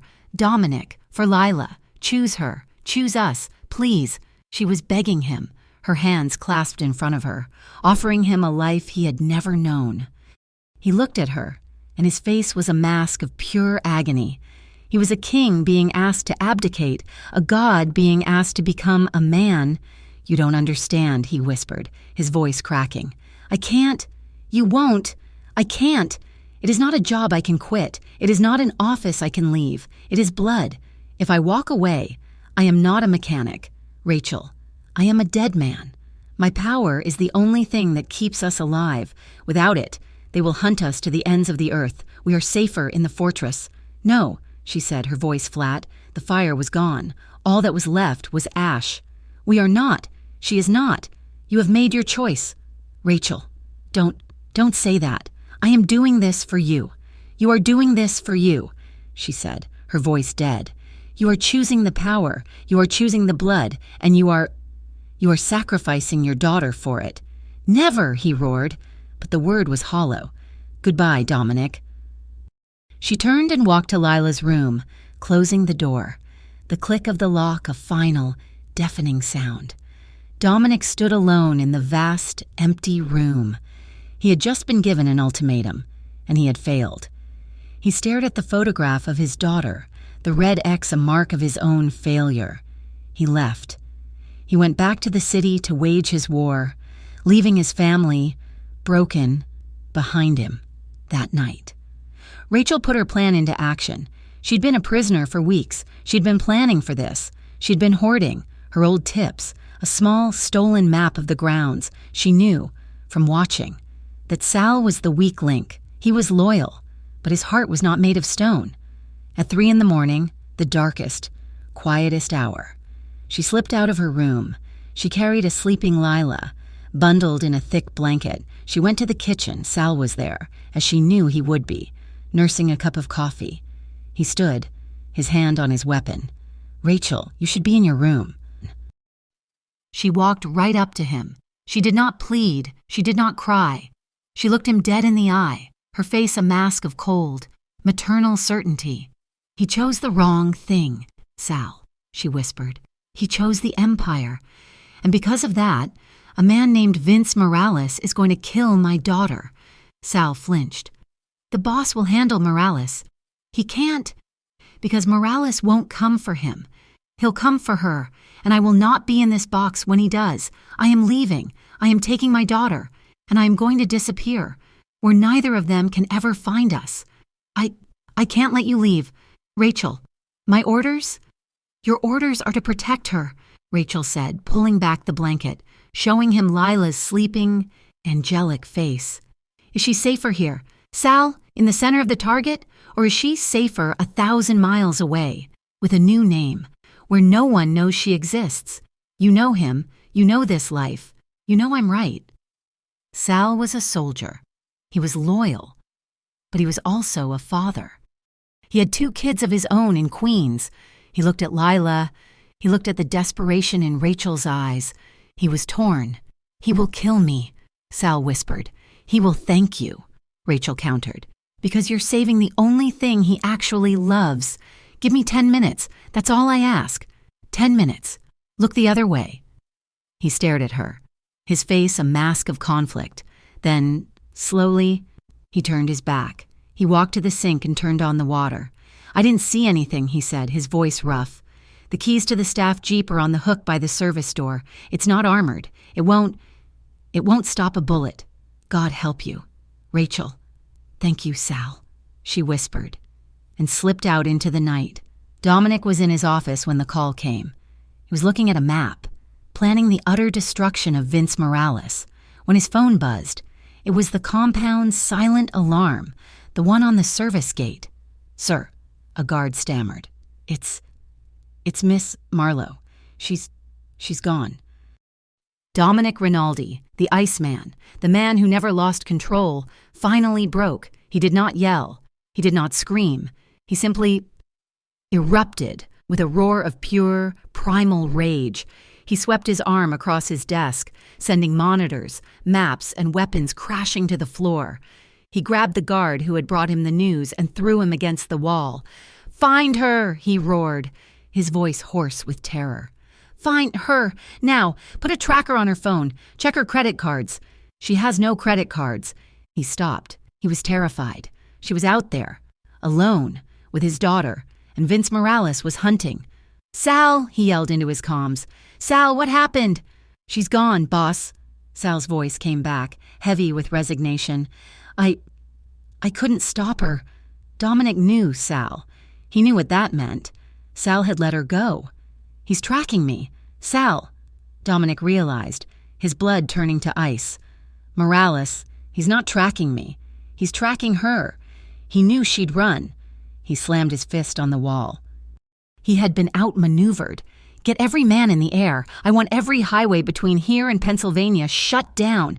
Find that Jeep. Find her. He's already on her. He's going to find her before we do." Rachel was driving. She'd been driving for 3 hours, pushing the small Jeep to its limit, her knuckles white on the steering wheel.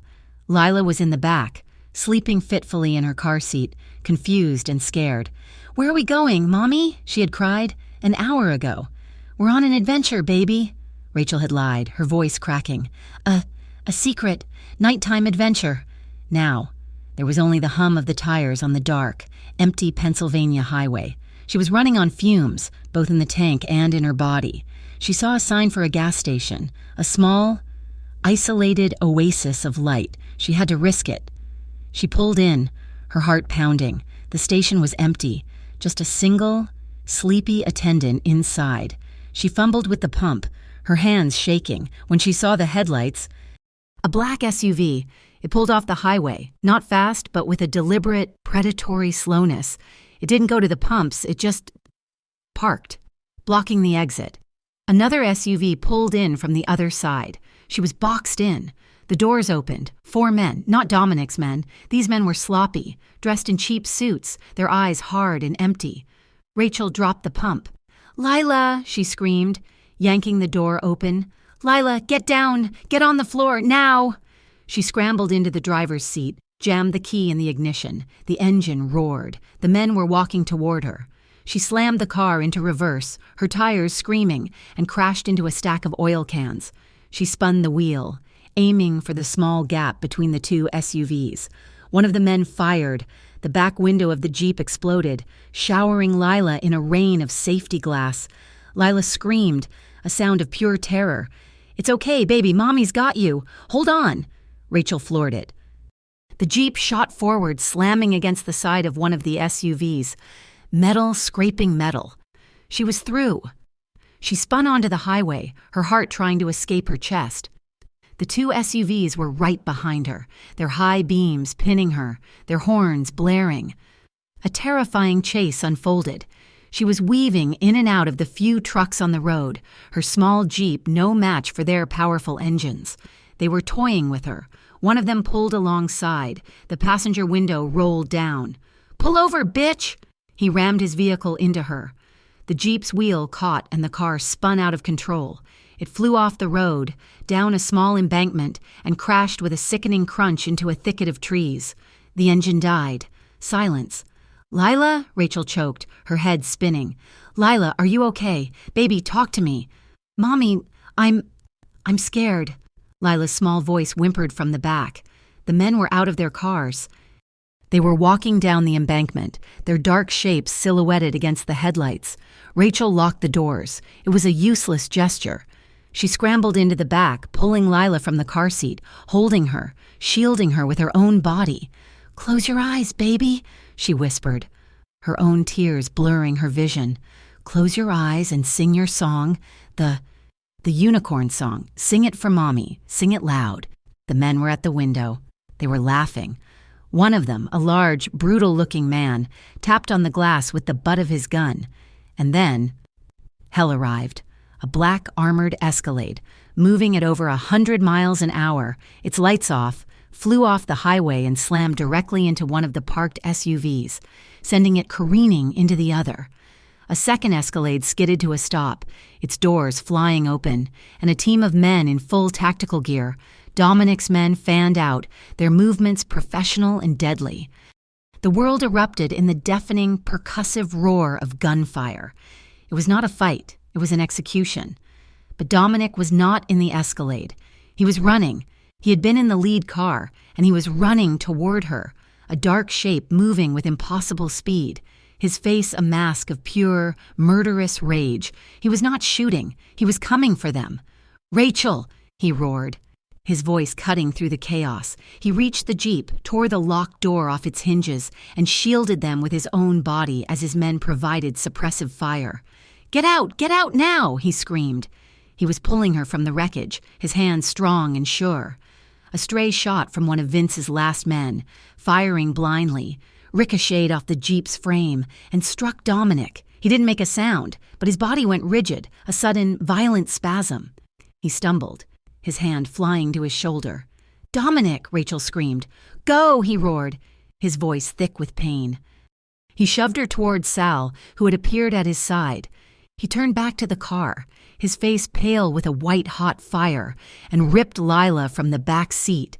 He held his daughter in his one good arm, his other hanging uselessly, blood already soaking through his black coat. He carried her, his body shielding hers, and pushed her and Rachel toward the open door of the Escalade. "Get in!" He shoved them inside and turned, his own weapon finally drawn, ready to rejoin the fight, but the fight was over. The adrenaline was gone. He looked at the Escalade, at the two faces in the window, watching him, their eyes wide with terror and love. He had done it. They were safe. He slumped, his back sliding down the cold, armored side of the vehicle. He collapsed onto the gravel. "Dominic!" Rachel scrambled out, crawling to him. She grabbed his head, pulling it into her lap. His face was pale, his eyes fluttering. Blood was everywhere, dark and thick on the asphalt. "No," she sobbed, pressing her hands to the wound, the hot, sticky blood coating her. "No, no, no, you can't leave us. Dominic, you can't leave me, please. Please live. Live for me. Live for her. I love you, please." He blinked, his eyes struggling to focus on her. A small, pained smile touched his lips. He lifted his good hand, his fingers shaking, and touched her cheek, his thumb wiping away a tear. You're my family," he whispered, his voice a strained, broken sound. "I'll never leave you again." His eyes rolled back, and his hand fell from her face, his body going limp in her arms as the sirens wailed in the distance. The hospital was another kind of fortress, but this one was built of antiseptic white walls, beeping machines, and the constant, whispering tension of life and death. Dominic had survived. The bullet had missed his heart by inches, shattering his collarbone and tearing through the thick muscle of his shoulder. He had lost a dangerous amount of blood, but his men had gotten him to a private, secure hospital wing in under an hour. For 3 weeks, Rachel did not leave his side. She became a pale, fierce ghost in the sterile room, refusing to be moved, refusing to be spelled by the stone-faced guards who stood post outside the door. She slept in the uncomfortable vinyl recliner, her hand often drifting to clasp his, even in his deepest, morphine-induced sleep. Lila was in a nearby room, cared for by a rotation of nannies and Sal's wife, who had a gentle, grandmotherly presence. Rachel would visit her daughter, her heart aching, and reassure her with a conviction she did not feel. "Daddy is just very, very tired," she would say, her voice a low, steady lie. "He's resting, but he's strong. He's so strong." On the 4th day, Dominic woke, his eyes clouded with pain medication, found her instantly. He did not ask where he was. He did not ask about the pain. His first word was a dry, broken rasp. "Lila, she's safe," Rachel whispered, her hand tightening on his. "She's here. She's safe." His second word was, "You? I'm right here," she choked out, the tears she had held back for days finally falling. "I'm not going anywhere. I told you I loved you. You stubborn. You can't leave. You can't." He closed his eyes, a flicker of pained peace crossing his features. He drifted back to sleep, but his hand, for the first time, held hers back, while Dominic healed. His empire moved. The war he had wanted to wage was concluded without him, but with a new, terrifying precision. Sal, galvanized by his own guilt and a ferocious loyalty, had orchestrated the downfall of Vince Morales. It had not been a firefight. It had been, as Dominic had intended, an execution, but of a different kind. Sal's men had found one of Morales's lieutenants, a man with a heavy gambling debt and a weak will. They hadn't threatened his life. They had, in a move of pure Rinaldi strategy, simply bought it. They had offered him $5 million and a new life in another country. In exchange, he had provided a mountain of digital evidence, ledger books, shipping manifests, recordings, that tied Vince Morales not to the attack, which would have been a simple mob matter, but to 3 counts of murdering federal informants. Vince Morales was not killed in an alley. He was arrested, in his silk pajamas, by a team of federal agents who had been given the case on a silver platter.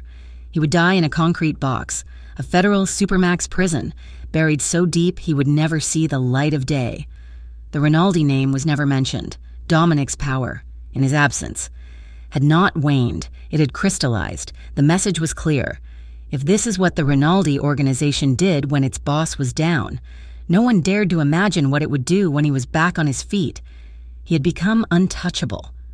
Dominic was discharged from the hospital on a cold, gray afternoon. He was weak, his arm in a heavy black sling, his face pale and drawn, but he was alive. Rachel drove them, not Sal, Not a driver, she drove the armored Escalade, with Lila in the back seat, chattering about a movie she had seen, her trauma from the chase already being papered over by the bright, resilient innocence of childhood. They did not go to the compound. They did not go to the city. They went to a hotel, a high-security suite that Dominic had booked, that night, after Lila was asleep in the adjoining room. Rachel stood in front of the man she had pulled back from the brink. He was standing by the window, looking out at the city lights, a glass of water in his good hand. He was changed. The violence was still there, but it was banked, the fire in his eyes overshadowed by a deep, weary pain. "She's safe," he said, his voice quiet. "Morales is gone. It's over." "No," Rachel said, her voice just as quiet but hard as steel. "It's not—" He turned, his face a question. "It's not over. It's just—" Paused. "You took one snake out, Dominic, but your world is full of them. And next time, it will be someone else, someone stronger, someone we don't see coming. And they will aim for her. I won't let them," he said, his voice a low growl. "I've tripled the security, the compound." "I am not going back to the compound," she cried, the sound tearing from her. I will not raise my daughter in a concrete box with men with guns at her door. I will not have her grow up thinking a bulletproof window is normal." She walked up to him, her eyes fierce, her heart pounding. She was terrified of this man, of what he was, but she loved him, and she would not, could not, lose him, or their daughter, to the life he had built. "You have to choose," she whispered, her hands coming up to rest on his chest. Over the heart she had fought so hard to keep beating. I know you can't just walk away. I know it's not a job, but you can recede. You can pull back." She was pleading, her eyes locking with his. "I can't raise Lila in fear. Dominic, I love you, but I love her more. I will not. I will not let her grow up to be the daughter of a mafia boss. I won't let her be a target. If you can't, if you won't, put her first. Then we will leave. For good. This time. And you will not find us. I will not let you." He stared at her, his face a mask of agony. She was asking him to give up the only thing he had ever known. She was asking him to surrender the power that he believed was the only thing keeping them alive. What are you asking?" "Rachel," he whispered, his good hand coming up to cover hers.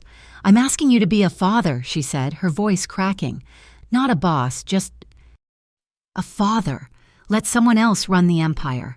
Be the man behind the curtain, the silent partner. Let them have the target. Come with us. Come be a family. Be the man who was in that gymnasium. Be the man who held my hand in the hospital. Be him. For us." He looked at her, his eyes searching her face. He saw her fear, her love, her unshakable resolve. She was not bargaining. She was stating a fact. He had never in his life bent to another's will. He had never compromised. He had never, ever, shown weakness. He leaned his forehead against hers, his eyes closing, a single, shuddering breath escaping him. "You are asking me to tear myself in two," he whispered. "I'm asking you to be whole," she whispered back. The next day, Dominic Rinaldi called a meeting. His capos, his lieutenants, his most trusted men, they all gathered in a secure boardroom, their faces grim, expecting orders for a new, bloody war. Dominic walked in, his arm still in a sling, Rachel at his side. Her presence was a shockwave. He did not sit. He stood at the head of the table, his gaze sweeping over the men who had sworn their lives to him. "Gentlemen," he said, his voice quiet, but carrying the full, unshakable weight of his authority. "I am stepping back." The silence in the room was absolute. It was as if the air had been sucked from it. "From this day forward, I will no longer be in charge of active operations. I am retiring, Sal. Sal will be my voice. He will run the organization. He will report to me, my family. My family is now my only business. We will be silent partners. The Rinaldi name will still hold. its interests, but I will be gone. He was abdicating. He was giving up the throne. Sal, at the end of the table, looked like he was going to be sick, but he nodded, his face pale and determined. "Are there?"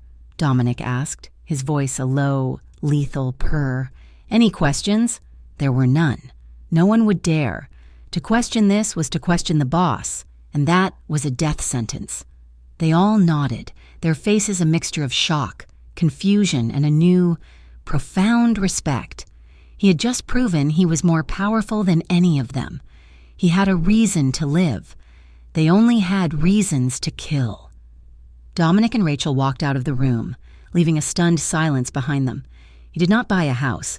He bought a small, sprawling ranch in Vermont, 100 miles from any major city, at the end of a long, tree-lined road. It was a house made of wood and glass, not concrete and steel. It was surrounded by acres of rolling hills, a small, clear lake, and an endless, quiet sky. There were no guards. There was no fence. Dominic, true to his word, had become a ghost.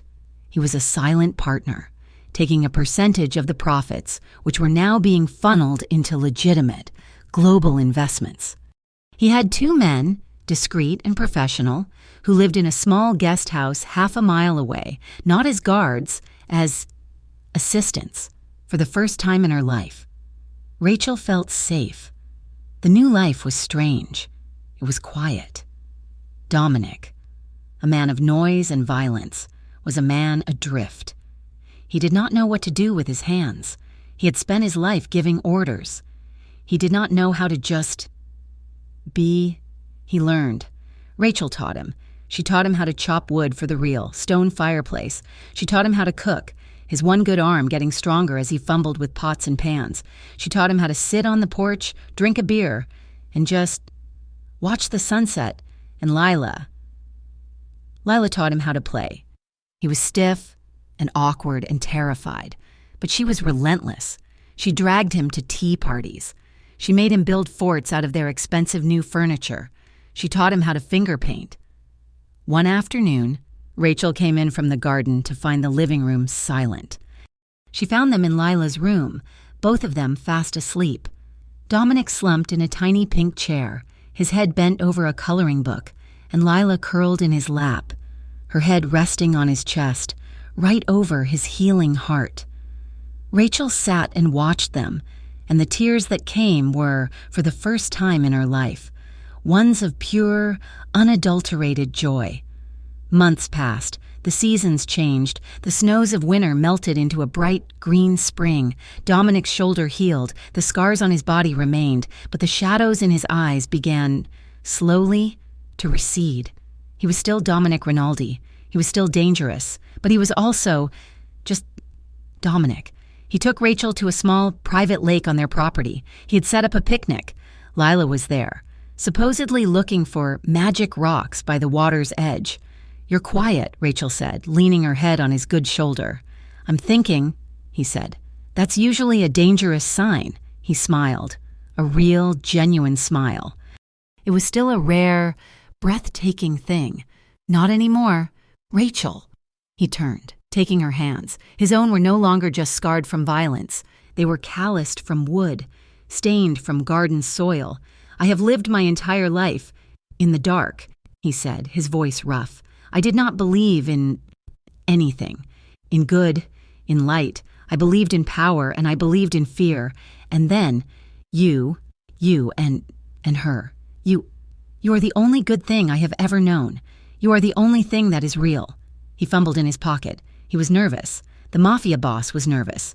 He knelt, an awkward movement on the soft grass, his bad shoulder stiff. He pulled out a small, simple box. I am not a good man. Rachel, I am not the man you deserve, but I am trying. I will spend the rest of my life trying to be. I am asking you to let me." He opened the box. It was not a massive, vulgar stone. It was a simple, elegant diamond, clear and perfect. Will you marry me, Rachel Marlowe? Will you be my family? For real?" Rachel was crying, her hand over her mouth. She didn't say yes. She couldn't. She just launched herself at him, her arms wrapping around his neck, kissing his face, his eyes, his mouth, whispering, "Yes, yes, 1,000 times, yes." From the water's edge, a small voice shrieked, "Did she say yes, Daddy?" They both froze, looking at their daughter, who was jumping up and down, her pockets full of rocks. Dominic looked at Rachel, his eyes wide. He had never heard it. Not for real. Not with such certainty. "Yes, Piccolina," he called back, his voice thick with an emotion he could no longer hide.